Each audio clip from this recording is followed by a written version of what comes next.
Na primeira sessão extraordinária desta quinta-feira, os parlamentares analisaram as 39 emendas à mensagem do governo, que prevê penalidades aos estabelecimentos e agentes públicos que discriminem pessoas pela orientação sexual ou identidade de gênero.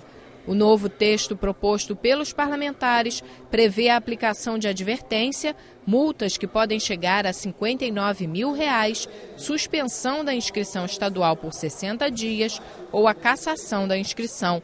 A Secretaria de Assistência Social e Direitos Humanos ficará responsável pela aplicação das multas. A nova regra vem substituir uma lei anterior do deputado Carlos Mink, que foi declarada inconstitucional pelo Tribunal de Justiça. A lei original levou à punição de mais de 300 estabelecimentos, hotéis, pizzarias, academias, que expulsavam pessoas porque eram um casal de gays ou de lésbicas. O Rio hoje volta a ter essa lei. Ela foi aprovada, alguns pontos até melhor do que a lei original. Mais destacado, o que se entende por discriminação, são 10 itens. Estende aos meios de comunicação social, que não poderão discriminar, e estabelece punições severas aos agentes públicos que se omitirem. O artigo 6º do projeto, que gerou polêmica no plenário, diz que a lei não se aplica a locais de prática religiosa, como igrejas e templos. Essa emenda, que foi aprovada pela grande maioria dos deputados, ela garante a liberdade de expressão, liberdade de culto, preservando os espaços físicos das igrejas, de qualquer culto, sejam católicas, evangélicas, espíritas, enfim, é uma emenda que protege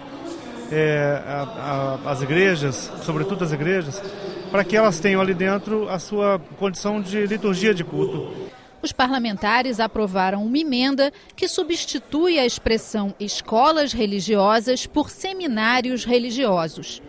A lei tem que tratar o sistema, por isso excluímos a questão de estabelecimentos de ensino e se colocou a questão dos seminários, né? Que aí são projetos próprios dentro da igreja, que não pertencem ao sistema estadual de educação. Os parlamentares apresentaram 72 emendas à mensagem que autoriza o governo a negociar créditos da dívida ativa do Estado com instituições financeiras. Dessa forma, as empresas interessadas adiantam o pagamento ao Estado e passam a cobrar a dívida diretamente dos devedores. A dívida ativa do Estado está estimada em 66 bilhões de reais. Nós queremos saber, e exatamente isso o governo ainda não informou, dos esses 66 bi, quanto vai se transformar em moeda nos cofres públicos. Que a gente ouve rumores que será na ordem de 6 bilhões, né? Mas não temos essa convicção. Por isso que antes de ser votada, essa estimativa de valor terá que vir. Na segunda sessão extraordinária do dia, os parlamentares analisaram mais 2 mensagens do governo. A primeira delas altera parte da lei do tratamento tributário especial, criada para impulsionar a economia dos municípios fluminenses. O governo quer excluir do texto a obrigação de que os produtos beneficiados com a redução de ICMS não tenham similares aqui no estado. A segunda mensagem também altera uma lei anterior. O governo pretende modificar a denominação do Fundo UPP Empreendedor, que passa a se chamar Fundo Estadual de Fomento ao Microcrédito Produtivo orientado para empreendedores. O fundo foi criado em 2011 para impulsionar a economia das comunidades que receberam unidades de polícia pacificadora. O projeto recebeu 23 emendas. É importante ter recurso nas áreas da UPP para o investimento social, porque evidentemente não é possível imaginar que qualquer presença do Estado possa se dar somente com a polícia. Agora tem problemas, é evidente que até agora a gente não tem, desde 2011, uma prestação de contas desse fundo, onde foi aplicado, o que foi aplicado. Na sessão ordinária, os parlamentares analisaram as emendas à mensagem do governo, que cria o Sistema Estadual de Cultura e um programa de fomento e incentivo à cultura. O objetivo é desenvolver políticas de médio e longo prazo para o setor. Pela proposta, o sistema será formado por diferentes órgãos estaduais e municipais de cultura, além de prever a criação do Conselho Estadual de Cultura. O texto também estabelece a realização da Conferência Estadual de Cultura para que a sociedade possa avaliar a política cultural. O projeto foi elogiado por partidos de situação e oposição. O texto foi aprovado com diversas emendas incluídas pelos parlamentares e segue para a sanção do governador. Foi todo um processo de construção, não só para as regiões mais pobres, etc., mas ele contempla a diversidade, né? Porque o nosso estado ele é múltiplo, né? Nas suas manifestações artísticas, culturais, e obviamente que a gente tem uma desigualdade de receita, né? E agora a gente vai tentar olhar para todas as regiões com um olhar específico. Entre as mudanças incorporadas está a limitação de um percentual máximo de 40% da aplicação dos recursos em projetos na capital fluminense. A capital ela tinha, né, um percentual de recursos muito maior em detrimento do interior, da região metropolitana e da Baixada Fluminense. Então limitar a 40% é um avanço enorme, porque 60% desses recursos do fundo que serão investidos nos projetos culturais serão destinados aos demais municípios do estado. Também foi aprovada emenda da deputada Tânia Rodrigues para garantir 1% da verba do programa para ações voltadas às pessoas com deficiência. Em 10 anos não conseguimos aprovar nenhum projeto de incentivo à cultura para pessoa com deficiência.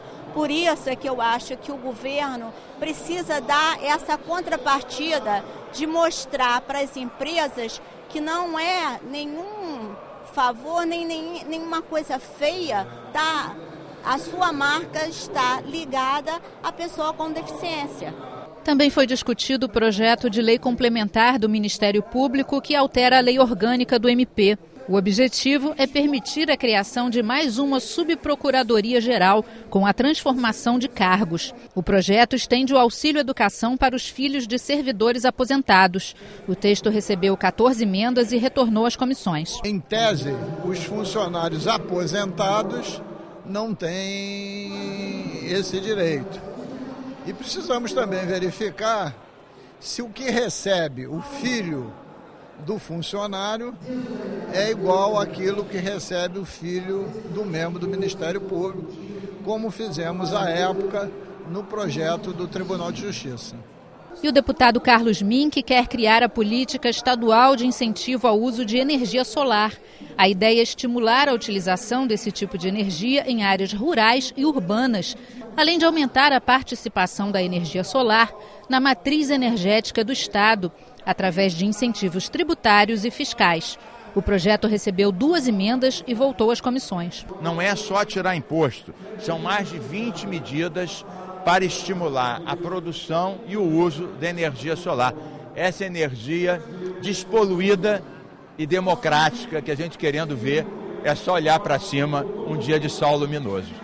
Já os deputados Wanderson Nogueira e Luiz Martins querem regulamentar um artigo da lei que trata do transporte intermunicipal de passageiros. O artigo citado estabelece que o Estado deve organizar e prestar os serviços públicos de interesse estadual, como o transporte coletivo. A proposta em discussão determina que as empresas de ônibus intermunicipais poderão embarcar e desembarcar os passageiros nos pontos já existentes nos municípios de passagem ou de destino. Também prevê que a definição dos pontos caberá ao órgão estadual responsável no caso de vias estaduais e às prefeituras em relação às vias municipais.